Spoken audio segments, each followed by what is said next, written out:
Sabahınız xeyir olsun değerli Kanal 14 izleyicileri, hoş gördük hər birinizi. Bugün biz Kanal 14 olarak Beyləqan rayonunun Milabad kəndindəyik. Bugün şəhid 8 noyabr tarixində Zəfər günü qanının son damlasına qədər vuruşub şəhadətə yüksələn Hikmət Babaşovun anım gününə yığışmışıq. 8 noyabr günü şəhadətinə qovuşub, 9 noyabr günü uğrunda can verdiyi bayrağa bükülərək bayraq günündə də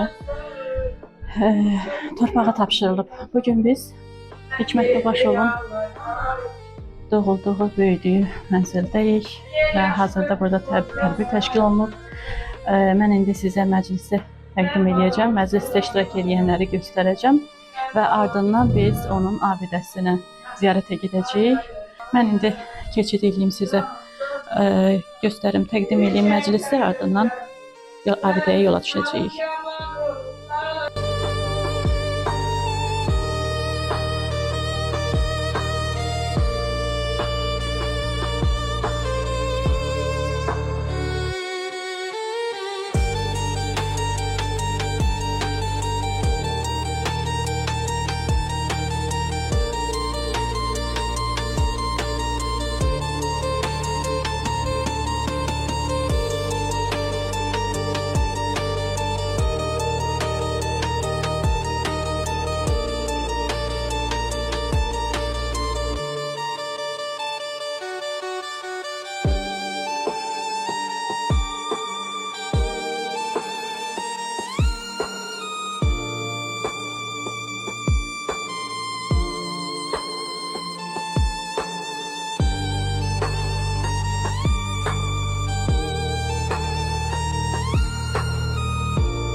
Bəli, değerli izleyicilerimiz, az önce de söz verdiğim kimi daha doğrusu qarşınızda şəhidimizin atası, atanın vəziyyəti barədə az önce sizə məlumat vermişdim. Atası Firidun əmi.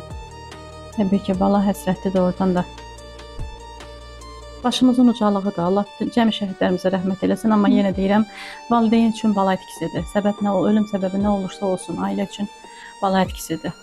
Amma Hikmət öz qanı ilə tarix yazdı. Məhz 8 noyabr günü, Zəfər günü öz qanı ilə zəfər tarixini yazdı və uğrunda canını verdiyi bayrağa da bükülüb bayraq günü torpağa tapşırıldı. Mən ilk öncə Nabatanadan başlamaq istəyirəm. Bilirəm sizin üçün çətindir danışmaq, amma az da olsa təsiratlarınızı bölüşərdiniz. Biraz özünüzü ələ alıb danışardınız. Buyurun Nabatana. Mən babaşı Hikmətin, Şəhid Hikmətin anasıyam. Balam haqqında çox danışaram. Amma həyəcan mənə o qədər boğur ki, mən onun haqqında nə qədər danışsam da doymaram balam. Neçə il idi hərbidəydi ana? Hərbidə 21 il mənim balam hərbidə qulluq eləyib. Vətən yolunda canın qoyub. Lələtəpə döyüşündə iştirak eləyib, veteranlığa adalıb. Ondan sonra 44 günlük müharibədə iştirak eləyib. Bütün medallara layiq görülüb. Cənab Prezident tərəfindən Azərbaycanın bayraq ordeninə layiq görünüb. Ondan sonra da qazanalım. Bütün rayonların alınmasında o iştirak eləyib. Qələbə çalındı, dedi, ana gəlirəm, qələbə çalınıb gəlirəm evə. Gözlədim, yarım saatdan sonra mən Hikmətin qara tabutuna gəldirmişəm. Bayraq günü də torpağa qoyulub mənim balam. Allah bütün şəhidlərə rəhmət eləsin, qazilərə can sağlığı versin. Cənab Prezidentin, onun xanımına təşəkkürümü bildirirəm. Gəl yol sən də, gəl dayısan. Nabatana bugün bütün şəhid analarını təmsil edir qarşımızda. Şəhid bacılarını da indi Gülnar xanım təmsil edəcək. Gülnar xanım, siz də qardaşınız haqqında fikirlərinizi deyərdiniz. Sonra mən şəhid xanımla danışdırmaq istəyirəm. Bacısıyam. Mən fəxr edirəm ki, mənim Hikmət kimi qardaşım var. Hikmətlərin də sayəsində çox, şəhidlərin hamısı mənim qardaşımdır. Allah rəhmət eləsin şəhidlərimizə, qazilərimizə can sağlığı versin. Allah mənim atama, anama səbir versin. Allah rəhmət eləsin. Hikmət bir dənə oğul. Hikmət bizdən getdi. Nəinki eldən də getdi, bizdən də getdi. Bəli, şəhidlərin hamısı bir evdən getməyib, eldən gediblər. Allah cəmi şəhidlərimizə rəhmət eləsin. Mən indi Elnurə xanımı eşitmək istəyirəm. Çünki hərbiçi xanımı olmaq çox çətindir. Özü də 21 il bir igidin ömrüdür. Şəhid xanım olmaq çox çətindir. Siz neçə il ailəli olmusunuz? 18 il. Elə demək olar ki, bütün ömrünüzü onun addımlamısınız da. 18 il hərbiçi xanım olub və nəhayət öz həyat yoldaşını, ömürgün yoldaşını torpaq uğrunda, vətən uğrunda qurban vermiş sayılır. Elnurə xanım, həyat yoldaşınız haqqında xatirələrinizi bölüşərdiniz, zəhmət olmasa. Həyat yoldaşım haqqında çox danışardım. Çünki o həm gözəl ailə idi, həm gözəl ata idi. O işlədiyi müddətdə o özü bilirdi ki, gedəcəyi yer qorxuludur, ölümlə bağlıdır. Amma yenə də cəsarəti ilə, öz şücaəti ilə o işləri zamanında yerinə yetirirdi. O noyabrın 6-sı günü həmin tapşırığa gedirdi. O evdən çıxanda şəhidliyini dedi ki, mən gedirəm 8-ci günü şəhid olub gələcəm və heç vaxt deyirdi narahat olmayın mənimlə. Artıq hazır idi, özü şəhid olmağa Özü şəhid olmağına hazır idi. 8-ci günü zəng vurdu saat 2-də. Dedi ki, bu günü yadında saxla ki, 8-ci günü zəfər günümüzdür. Sonra 5 tamam idi. Zəng vurdu. Tamamilə bir fərqli nəfəslə gülə-gülə zəng vurdu ki, bəs mən bu günü yenə də yadında saxla, uşaqlar sağ əmanətdir. Atamla, anamla müğayət oldu. Övladlarını tapşırdı, evi halal elədi. Dedim, niyə elə nəfəs alırsan, sağın olub? Dedi, heç yadında saxla deyirəm, bu günləri yol gedirəm. O öz şəhadətinə qovuşdu həmin dəqiqə. Bəli, dünən böyük izdihamla fəxr edirəm. Mənim Hikmət kimi ailəm var. 2 övladı var. Oğlum hərbi xidmətdədir. Ancaq biz o bizim şərəfimizi, namusumuzu qoruyub şəhid olub. Biz də onun şərəfini, namusunu qorumalıyıq. 2 övladıyla.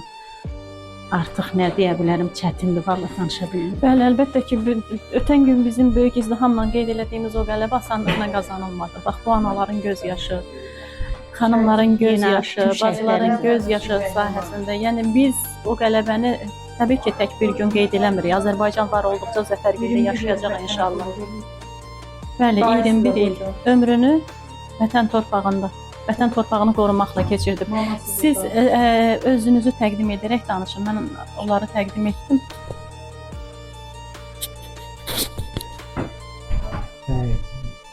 Rəhmətliyin dayısıyam, Yolçu Quliyev.